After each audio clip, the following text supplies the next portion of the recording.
हरे कृष्णा, राधे राधे। आप सभी का आपके अपने चैनल प्रभु कथा भजन में हार्दिक स्वागत है। आज इस वीडियो में मैं आप सभी को वैशाख महात्म का 10वां अध्याय सुनाऊंगी, जो इस प्रकार है। माता सती के सती हो जाने के बाद शिवजी महाराज ने ब्रह्मचर्य व्रत धारण कर लिया और गंगा तट पर एक वृक्ष के नीचे तप करने लगे।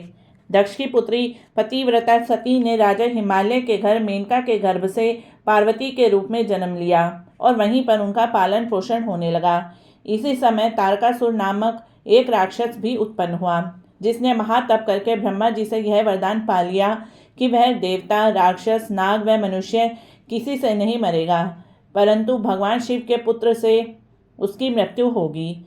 राक्षस ने सोचा कि जब शिवजी के स्त्री नहीं है तो पुत्र कहाँ से होगा, फिर मृत्यु ही कैसे हो सकेगी। इसी कारण तारकासुर ने इस वरदान को स्वीकार कर लिया। ऐसा वर पाकर तारकासुर ने सबको दुख देना आरंभ कर दिया। देवताओं को अपना दास बना लिया और देवांगनाओं को दासी।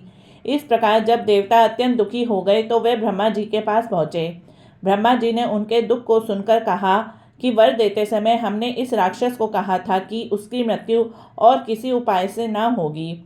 शिवजी की स्त्री सती ने दक्ष के यज्ञ में अपने प्राण त्याग दिए। अब उन्होंने माता पार्वती के रूप में हिमालय के घर में जन्म लिया है, परंतु भगवान शिव हिमालय के शिखर पर घोर तपस्या कर रहे हैं। तो ऐसा उपाय करना चाहिए जिससे भगवान शिव का माता पार्वती के साथ पाणी ग्रहण हो जाए। तब सब देवताओं ने इंद्र सहित अमरावती नगरी में जाकर गुरु बृहस्पति जी से सलाह ली और फिर इंद्र ने अपने कार्य की सिद्धि के लिए नारद तथा कामदेव को बुलाया और वे हिमालय के घर जाकर उनको समझाए कि पहले जन्म में दक्ष की पुत्री शिवजी की पत्नी अब पार्वती के रूप में तुम्हारी पुत्री हुई है। सती के वियोग में महादेव जी तुम्हारे शिखर पर तप कर रहे हैं, इसलिए तुम अपनी कन्या का विवाह उनसे कर दो, जिससे वहां जाकर माता पार्वती उनकी सेवा कर सकें। इंद्र की आज्ञा पाकर नारद जी को जैसा समझाया था वैसा ही करने के लिए वे चले गए और फिर इंद्र ने कामदेव को बुलाया कि सब देवताओं के हित के लिए तुम बसंत ऋतु के सहित तपोवन में महादेव जहाँ तपस्या कर रहे हैं वहाँ जाओ और वहाँ पर बसंत ऋतु का विस्तार करो। जब माता पार्वती भी वहाँ पहुँच जाएं, तब धनुष चढ़ाकर ऐसा बाण मारो कि शिवजी मोहित हो जाएं। उनका संगम होने पर सब कार्य अवश्य ही पूरे हो जाएंगे। कामदेव ने ऐसी आज्ञा पाकर अपनी रति को साथ लेकर तपोवन में बसंत ऋतु का प्रसार किया। एक समय महादेव जी के पास उनकी सेवा करने के लिए पार्वती जी बैठी हुई थी कि तभी कामदेव ने पीछे की तरफ से वृक्ष की ओट में होकर शिवजी को बाण मारा तो शिवजी का मन चलायमान हो गया।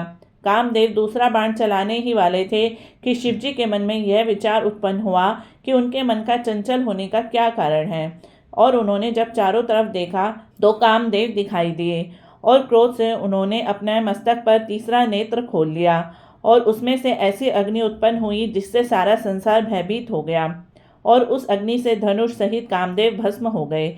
बसंत और रति भी भयभीत होकर भाग गए तथा पार्वती जी भी एक और डरकर दूर जा खड़ी हुई। तब स्त्री की निकटता दूर करने के लिए महादेव जी वहां से अंतर ध्यान हो गए। हित के सिद्ध करने वाले देवताओं का कार्य सफल ना हुआ, किंतु उल्टा अनर्थ हुआ। जो कोई साधुओं से दुष्टता करता है उसके साथ भी ऐसा ही होता है।